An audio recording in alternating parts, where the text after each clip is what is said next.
Hello everyone! My name is Olivia Leony Thobias, and in this video I will present a topic from graph theory entitled The Tiles of Graphs. Graphs are not only mathematical objects made of points and lines, but they can also form beautiful patterns and structures that appear in technology, architecture, and computer science.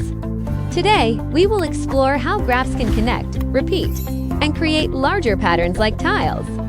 A graph is a mathematical structure that consists of vertices and edges.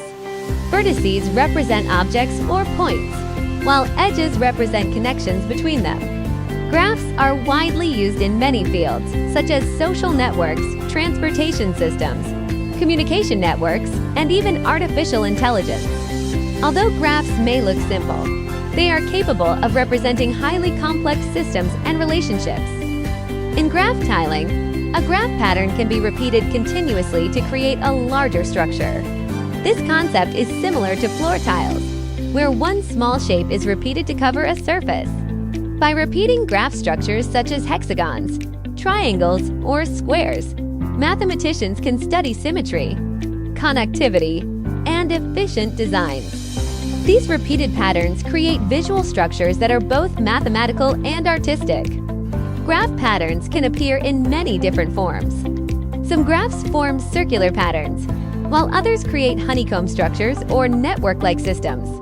These repeating connections help us understand how complex systems work together efficiently. In computer science, graph structures are important for algorithms, data organization, and network optimization. The concept of graph tiling can be found in many real-world applications. It appears in architectural designs, digital circuits, internet systems, transportation networks, and artificial intelligence. By understanding graph patterns, scientists and engineers can create systems that are faster, more organized, and more efficient. This shows that graph theory is not only theoretical, but also highly practical in modern life. In conclusion, graph tiling demonstrates how simple mathematical connections can create infinite patterns and complex structures. From technology to architecture, graphs help us understand the connected world around us. Thank you for watching.